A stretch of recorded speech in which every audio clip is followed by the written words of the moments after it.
Canada wants to mend relations with Saudi Arabia, but will always be very clear on standing up for human rights, Prime Minister Justin Trudeau said Monday as the diplomatic spat between Riyadh and Ottawa entered its second week.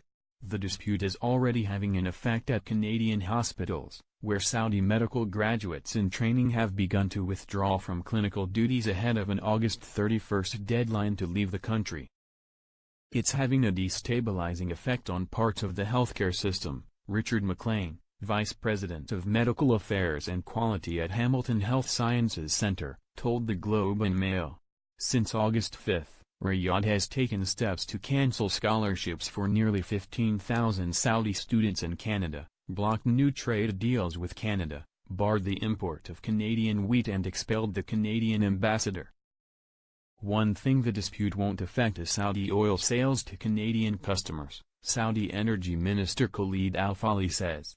In 2017, Saudi Arabia accounted for about 15% of Canada's oil imports. The dispute ostensibly arose because of this tweet, issued by Canada's Global Affairs Ministry, decrying the arrest and detention of 2 female bloggers and activists, and urging Saudi authorities to immediately free the 2 women. Samar Badawi is the sister of blogger Raif Badawi, who was arrested in 2012 and sentenced to lashings and prison time for his criticism of Saudi clerics.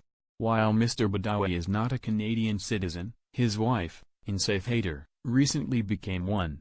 She and her children, who live in Quebec, have long advocated Ottawa and other nations to help free her husband. The Saudi Foreign Ministry went up in arms about the August 3 tweet, calling it an attempt by Canada to interfere with the country's internal affairs.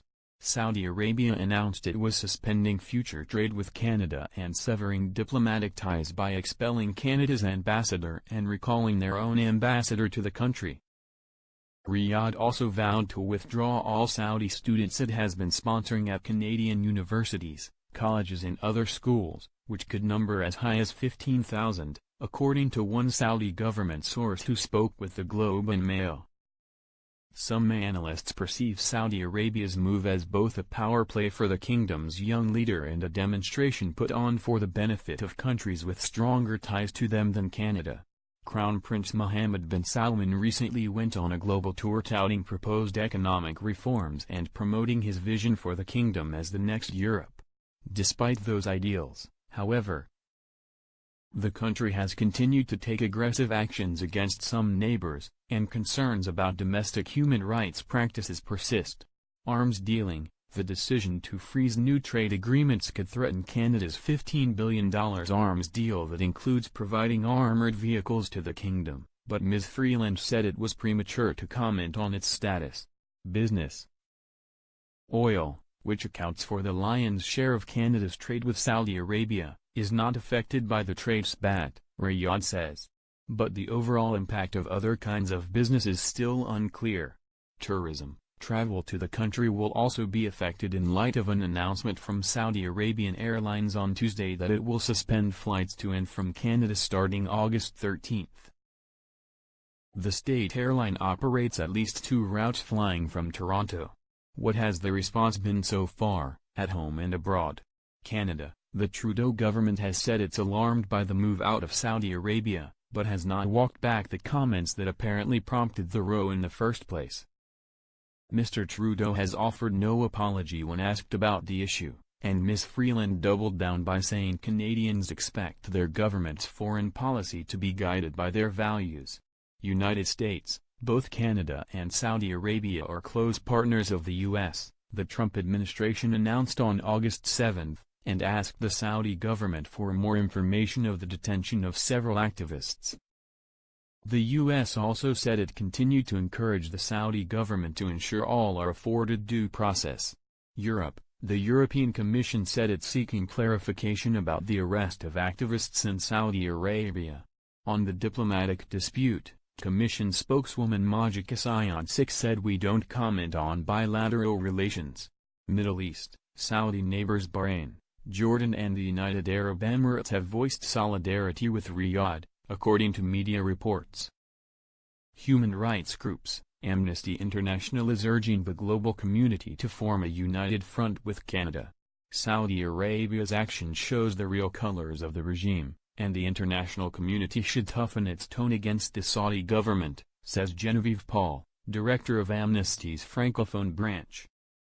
When you look at Canada's top trading partners by total trade volume, exports plus imports, Saudi Arabia comes in as the 17th largest trade partner, trailing behind countries such as France and Taiwan. Not surprisingly, oil constitutes the majority of the Islamic Kingdom's exports to Canada. Eastern Canadian refineries import about 75,000 to 80,000 barrels per day of Saudi Arabian crude, said Judith Dworkin, a chief economist with RS Energy Group in Calgary.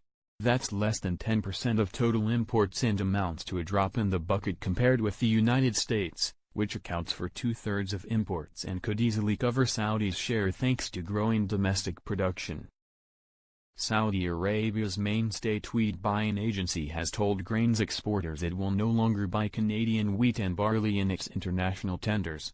According to Statistics Canada, Canadian wheat sales to Saudi Arabia were 66,000 tons in 2017 and 68,250 tons in 2016.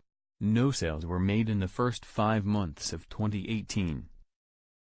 And analysts say the Middle East has been importing less wheat from Canada and the United States in recent years due to higher shipping costs, while China has become a bigger barley buyer.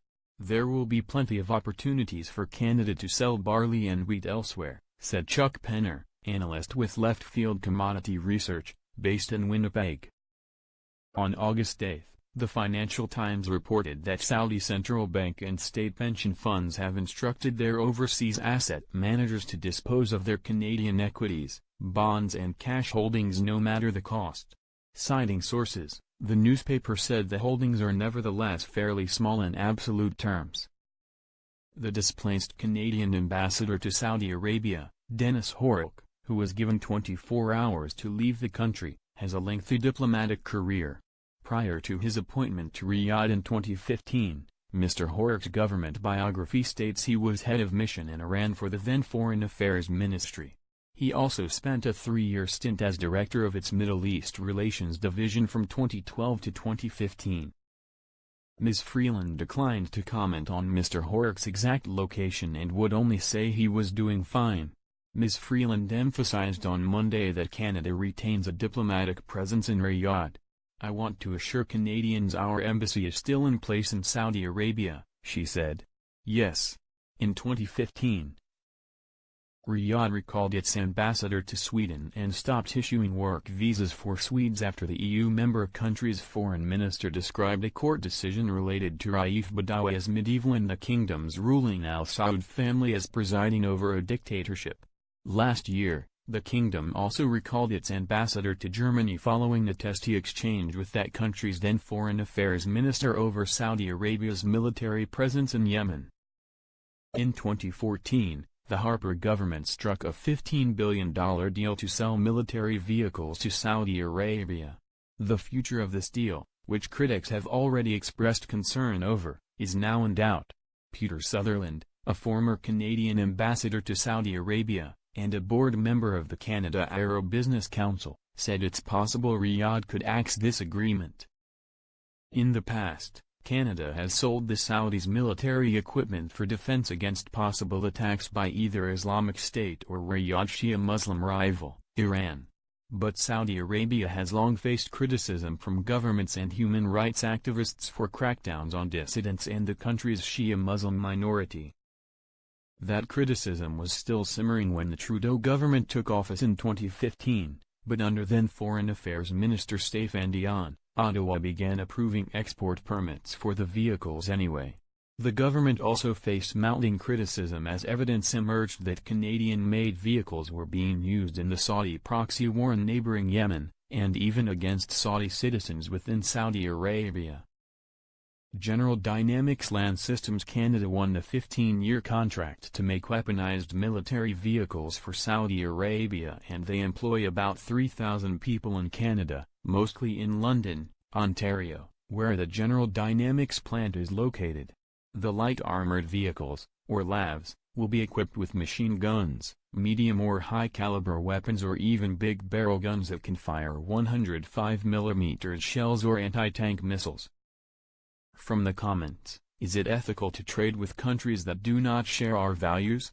Readers debate tensions with Saudi Arabia. The Canadian press, with reports from Reuters and Globe and Mail staff,